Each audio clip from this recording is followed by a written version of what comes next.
ఒక నిర్ణయం. భారతదేశ చరిత్రలో వ్యవసాయ రంగానికి ఇది ఒక మైలురాయి.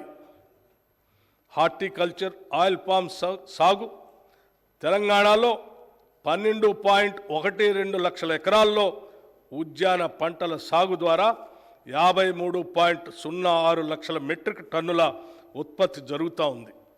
రాష్ట్రంలో ఆయిల్ పామ్ సాగును ప్రోత్సహించేందుకు oil palm area expansion under national mission on edible oils పథకం కింద ఆయిల్ పామ్ సాగు రైతులకి అవసరమైన సహాయం అందిస్తాం. 2024-25లో రాష్ట్రంలో 1 లక్ష ఎకరాల ఆయిల్ పామ్ సాగు చేసేలాగా లక్ష్యంగా పెట్టుకున్నాం. ఇప్పటికే 77,857 ఎకరాలకి రిజిస్ట్రేషన్ జరగగా 23,131 ఎకరాలకి అనుమతులు కూడా ఇవ్వటం జరిగింది.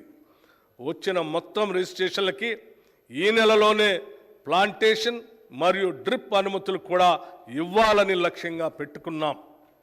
నాణ్యమైన విత్తనాలు లభిస్తేనే రైతుకు సరైన దిగుబడి వస్తుంది. గత ప్రభుత్వ పాలనలో రాష్ట్ర రైతాంగం నకిలీ విత్తనాల వల్ల పూర్తిగా నష్టపోయారు. రైతాంగం అప్పులు తెచ్చి పెట్టిన పెట్టుబడి నకిలీ విత్తనాల కారణంగా మొత్తం వృధా అవుతుంది. మా ప్రభుత్వం నకిలీ విత్తనాలను అరికట్టేందుకు కృత నిశ్చయంతో ఉంది.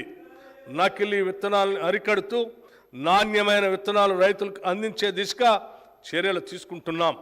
రైతులకు నష్టం జరిగే ఎటువంటి చర్యలను మా ప్రభుత్వం సహించదు. హార్టికల్చర్కు బడ్జెట్లో 737 కోట్ల రూపాయలు ప్రతిపాదిస్తున్నాం. పశుసంవర్ధక శాఖ పాడి పశువుల పెంపకం గ్రామీణ ప్రజానికానికి ఎంతో ఆర్థిక పుష్టిని ఇస్తుంది. పాలు, మాంసం, గుడ్లు ప్రజానికానికి పోషణ అందించడంతో పాటు అదనపు ఆదాయం ఇస్తాయి.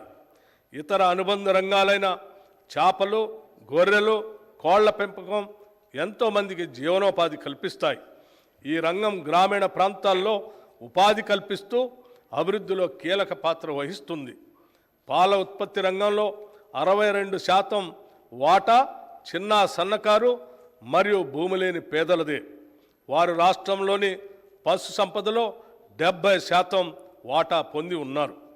ఈ రంగంలో రాష్ట్రం 326.39 లక్షల పశు సంపదతో దేశంలో 8వ స్థానంలో ఉంది. పశు సంవర్ధక రంగానికి ఈ బడ్జెట్లో 1,980 కోట్ల రూపాయలు ప్రతిపాదిస్తున్నాము. అభయహస్తం 6 హామీలకు సంబంధించి మహిళలను మహాలక్ష్మిగా గౌరవించడం మన సంస్కృతి.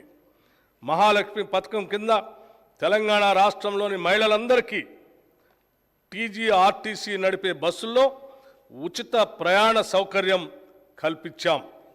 ప్రయాణించే దూరం పైన, ప్రయాణించే పర్యాయాలపైన ఎటువంటి పరిమితి లేదు.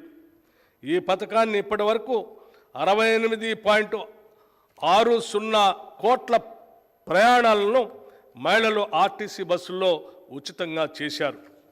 పర్యవసానంగా తెలంగాణ మహిళలకు 2,351 కోట్ల రూపాయలు ఆదా అయింది.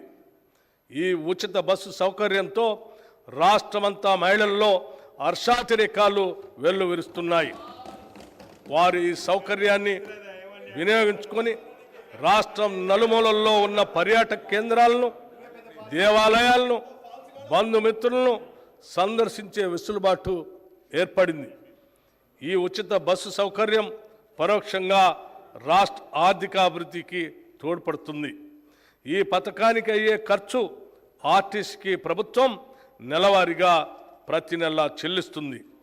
దానివల్ల ఆర్టీసీ సంస్థ కూడా ఆర్థికంగా బలోపేతమై $1 బిలియన్ కార్పొరేషన్గా అవతరించడానికి దోహదపడింది.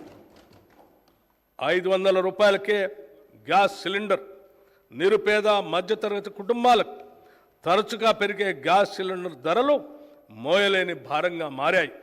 వారి ఆదాయంతో పోలిస్తే పెరిగిన సిలిండర్ ధర వారికి ఒక తీవ్రమైన ఆర్థిక సమస్యగా మారింది. మా ప్రభుత్వం మహాలక్ష్మి పథకం కింద 500 రూపాయలకే వంట గ్యాస్ సిలిండర్ని అందించడం ప్రారంభించింది. ఈ పథకం ద్వారా ఇప్పటి వరకు 39,57,637 కుటుంబాలకు లబ్ధి చేకూరింది.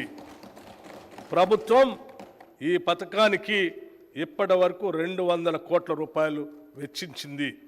ఈ బడ్జెట్లో ఈ పథకానికి 723 కోట్ల రూపాయలు ప్రతిపాదిస్తున్నాం.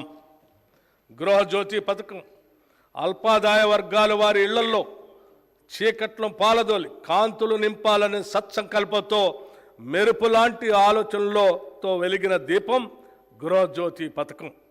ఫిబ్రవరి 2024లో ఈ పథకం అమలుకు అవసరమైన ఉత్తర్వులను మార్గదర్శకాలను ప్రభుత్వం విడుదల చేసి ఈ సంవత్సరం మార్చి 1 నుండి అమలు చేస్తున్నాం. 200 యూనిట్ల కంటే తక్కువ విద్యుత్తుని వినియోగించుకునే గృహాలకు ఉచిత విద్యుత్ అందించడం ఈ పథకం ప్రధాన లక్ష్యం. ప్రజాపాలన ప్రజాసేవ కేంద్రాల ద్వారా వచ్చిన దరఖాస్తులను స్వీకరించి అర్హులైన వారందరికీ ఈ ఉచిత విద్యుత్ పథకం అమలు చేస్తున్నాం. ఈ పథకం కింద అర్హులైన లబ్ధిదారులకి డిస్కంలు 0 బిల్లులు అంటే 0 బిల్లులు జారీ చేస్తాయి. ప్రభుత్వం ఈ బిల్లుల మొత్తం ఛార్జీల్ని డిస్కంలకి చెల్లిస్తుంది. మార్చి 1వ తేదీ నుండి